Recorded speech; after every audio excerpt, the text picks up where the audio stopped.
This essay example, as well as thousands of others, is available in text format on our website for free and without registration. Simply Google Ivy Panda Free Essays.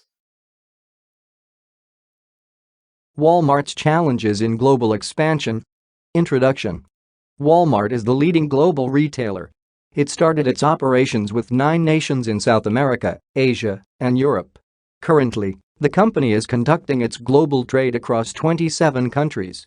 In fact, its revenue was in excess of $400 billion for fiscal year 2012. The expansion has prepared the company for entry into other new markets. However, globalization is continually attracting an array of investors into the retail market industry. Surprisingly, many renowned retailers have failed in particular global markets, citing varied reasons. Usually, the reasons include legal, regulatory, cultural, and competition. The company has been experiencing significant challenges in expanding its operations in Asia, specifically in China and India. This is attributed to part of the many business and cultural challenges a global company can face when attempting to expand operations into a foreign country.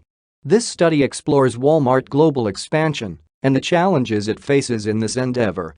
The research also examines whether the company is likely to succeed in penetrating the Asian market with the retail model it uses in the United States market.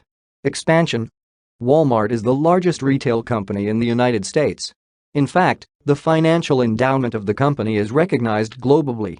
It is within the beliefs of the company that it will expand globally with revenues rising above that of the U.S. market. Armed with this belief, the company has been exploring different markets, including the Asian retail market. However, the company seems to have failed to appreciate that success in one country does not guarantee similar success in another.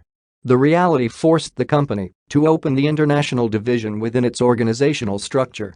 The department was charged with managing the international growth opportunities.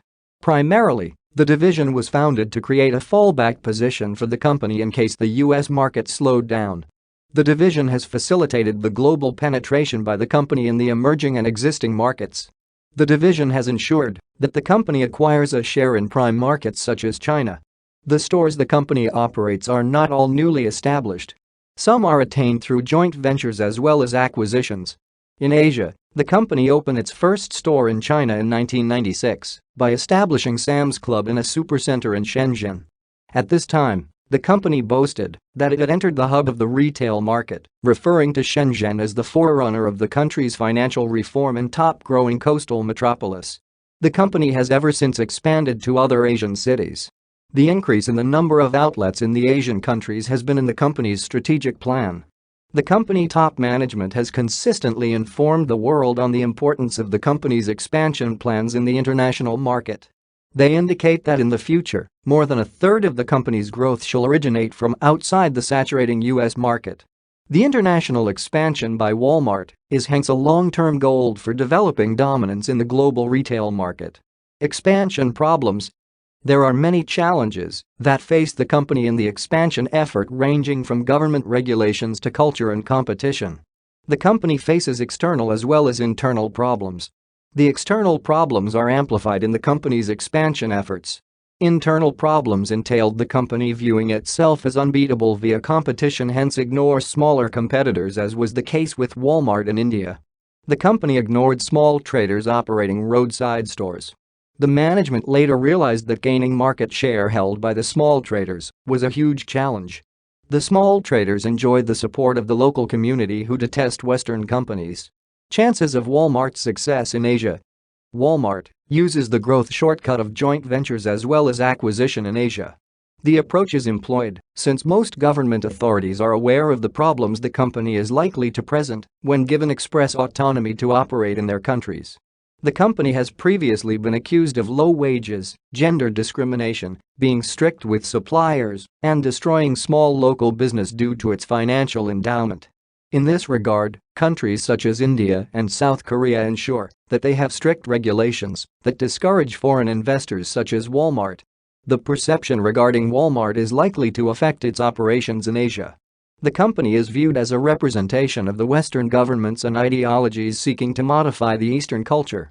Unless the company reevaluates its international expansion strategy, it will not be easy for the company to succeed in the Asian market. Cultural differences. The international business arena is always plagued by cultural differences. This is one of Walmart's biggest hurdles in its attempt to globalize. In the Asian market, the local communities meet the company with resistance. To start with, the company is seen as encroaching and grabbing the business opportunities for the local smaller traders. In some cases, the local business communities pressurize the authorities to deny the company the permit to operate. The communities seek to protect their interests by dragging in the community. The difference in culture is also a factor that the company has to contend with when attempting to open new stores in the Asian retail market.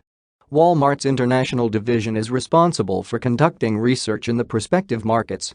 It has been successful on this front. However, it has failed to establish the consumer preferences that are driven by culture in some markets such as the majority of the Asian countries. The company has various conflicts with clients forcing it to approve amendments that will not see it shut down its stores. In the Asian context, Walmart faced challenges upon its entry into China. Small-scale traders with the owner as the attendant typically sell retail items similar to those stocked by Walmart. The locals are familiar with the owner and interact freely. These stores are usually packed, noisy, and dirty. However, they are operating at low prices. When Walmart attempted to introduce the concept of hypermarket, offering clean outlets, well-spaced, and sales for the people to attend to the customers, the consumers felt uneasy. They were accustomed to doing their shopping in absolute privacy, where they only dealt with the owner one person at a time. Walmart's approach required the consumers to alter the shopping and purchasing habits and anticipations when buying goods from the stores. In India, social relationships play a central role in financial deals. Even with globalization, this aspect still holds in the India communities. However, Walmart has gradually changed the attitude of the community towards westernization. It has managed to capture a significant customer base. Amazingly, the small traditional shops that mark India's waysides still exist. They continue to control the retail market. In fact, it has been suggested by researchers that these roadside stores will continue dominating and control 85% of the domestic market. The roadside shops may be a little larger than a cabinet, but the local consumers prefer them. It is suggested that this occurred due to the poverty that pushes the locals. The locals establish personal relationships with the store owners so that they may obtain goods on credit when they do not have cash. Since the disposable income levels may not grow in the near future, Hanna suggests that the large retail companies should abandon their contemporary strategies. The chains should target neighborhood stores. The state set of laws. When conducting global trade, it becomes inevitable to take care of the state policies. In the US, Walmart is a powerful investor. However, in other countries, it is just an overseas investor seeking to exploit the financial and human resources of the country. This challenge became apparent when the company entered China. The country is densely populated with a potentially large market with more than 170 metropolises. The company sought to exploit the market.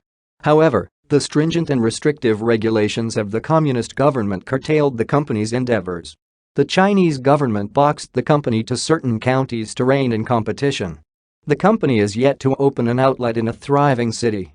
The federal law of India prohibits global retailers from directly investing into the Indian economy. Walmart has been a victim of the regulations forcing it to enter the huge market through joint ventures. The Indian government is relatively young in terms of policy infrastructure. The community norms are deeply embedded into the society's mindset. The policymakers who are the investors possess substantial influence in the decision-making processes. They easily guide the creation of legislation.